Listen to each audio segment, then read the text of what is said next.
आज feminist icon और समाज सुधारक सावित्रीबाई फुले की जयंती है। वो भारत की पहली महिला टीचर बनी, लेकिन उनका सफर बिल्कुल भी आसान नहीं था।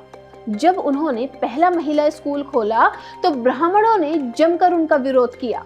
सिर्फ 17 साल की सावित्रीबाई जब लड़कियों को पढ़ाने के लिए स्कूल जाती थीं, तब लोग रास्ते में उन्हें गंदी गालियां देते और उन पर पत्थर और गोबर फेंकते। लेकिन सावित्रीबाई बिना डरे उनका सामना करती थी। वो हमेशा अपने साथ एक एक्स्ट्रा साड़ी रखती थी। साड़ी गंदी होने पर उसे चेंज करके स्कूल पर पहुंचती और रोज की तरह पढ़ाना शुरू करती। जिस स्कूल के लिए उन्होंने इतना सैक्रिफाइस किया, हमारा दुर्भाग्य है कि आज वो स्कूल खंडर बन चुका है।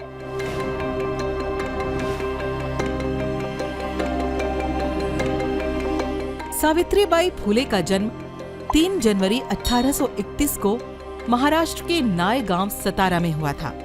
ये भारत की वो महानायिका हैं जिन्होंने साल 1873 में सत्यशोधक विवाह की प्रथा शुरू की। इस प्रथा की खासियत ये थी कि विवाहित जोड़ा शिक्षा और समानता की शपथ लेता था। सावित्रीबाई फुले खुद अपनी शादी के वक्त महज 9 साल की थीं। उनके पति यानी ज्योतिराव फुले उस समय 13 साल के थे। एक बार जब कुछ विदेशी लोग ईसा मसीह की प्रेयर कर रहे थे, सावित्रीबाई ने उनके हाथ में किताब को देखा। बचपन और क्यूरियोसिटी की वजह से उन विदेशियों ने सावित्री को वो किताब दी। पढ़ना नहीं आता था, इसीलिए सावित्री किताब लेने में हिचकिचा रही थी। लेकिन किताब देने वालों ने कहा, नहीं पढ़ने आता तो इसके चित्रों को देखना, तुम्हें अच्छा लगेगा।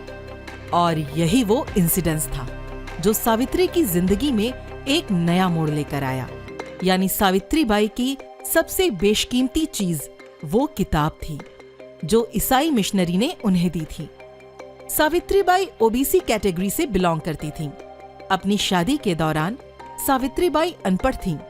हालांकि ज्योतिराव फुले के सपोर्ट से वो अपनी पढ़ाई कंप्लीट कर पाईं।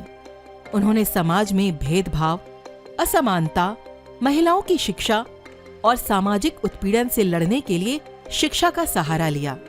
भारतीय नारीवाद की जननी सावित्रीबाई फुले ने अपने पति के साथ निम्न जाति के लोगों को शिक्षित करने का संकल्प लिया। उनके इस क्रांतिकारी विचार का मकसद समाज की मेंटालिटी को बदलना था, क्योंकि उस वक्त लोगों को लगता था कि महिलाएं शिक्षा लेने के लिए कैपेबल ही नहीं हैं। यहाँ तक कि शूद्र जाति के लड़कों को भी शिक्षा का अधिकार नहीं था। सावित्रीबाई ने अपने 18वें जन्मदिन पर 3 जनवरी 1848 को पुणे में अपने पति के साथ मिलकर पहले स्कूल की स्थापना की। इस एक स्कूल के अलावा उन्होंने 1848 से 1852 के बीच पुणे में 18 स्कूल और खोले, जिन्हें एक समिति चलाती थी। कई और मेंबर्स के अलावा सावित्रीबाई, सगुनाबाई और फातिमा शेख टीचर बनी। ये वही फातिमा शेख हैं जो भारत की पहली मुस्लिम अध्यापिका बनी। लेकिन दुर्भाग्य की बात है कि फुले दंपति द्वारा बनाया गया पहला गर्ल स्कूल आज जर्जर हालत में है, जिसे सहेजने में प्रशासन की कामयाबी हम सभी के लिए शर्मनाक है, क्योंकि ये वो ऐतिहासिक स्कूल था जो महिलाओं की शिक्षा का आधार बना और खासकर इस दंपति के जीवन की सबसे बेशकीमती यादगार। इतना ही नहीं, सावित्रीबाई ने विधवाओं के लिए 1854 में एक आश्रय स्थल भी खोला। उन्होंने प्रेग्नेंट रेप विक्टिम के लिए एक केयर सेंटर भी खोला था। सावित्रीबाई के प्रयासों पर किसी ने खास ध्यान नहीं दिया, लेकिन 1852 में ब्रिटिश सरकार ने उन्हें बेस्ट टीचर का अवार्ड दिया। आधुनिक मराठी काव्य की अग्रदूत सावित्रीबाई फुले पहली शूद्र और पहली भारतीय महिला रही हैं, जिनकी कविताओं की चर्चा ब्रिटिश साम्राज्य में भी हुई है। उनके काव्य फुले नाम के पहले कविता संग्रह के बारे में शायद आप जानते होंगे। ये सन 1854 में पब्लिश हुआ था। उन्होंने गर्भवती ब्राह्मण महिला काशीबाई को आत्महत्या करने से बचाया था और उसके बच्चे को गोद लिया। यशवंतराव नाम का ये बच्चा आगे चलकर डॉक्टर बना। साल 1897 में उन्होंने पुणे में प्लेग पीड़ितों के लिए एक क्लिनिक खोला।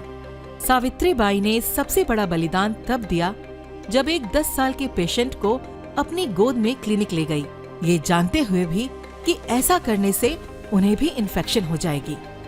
10 मार्च 1897 को सावित्रीबाई फुले ने अंतिम सांस ली।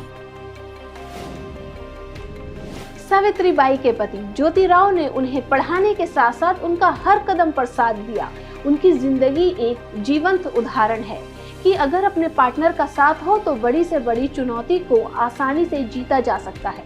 द रेवोल्यूशन देशभक्त हिंदुस्तानी की ओर से मैं सिर्फ इतना कहना चाहूंगी कि कोई भी रेवोल्यूशन लाना बहुत मुश्किल होता है, लेकिन अपनों और सच का साथ हो तो प्रॉब्लम को जीतकर बड़े से बड़े बदलाव मुमकिन है।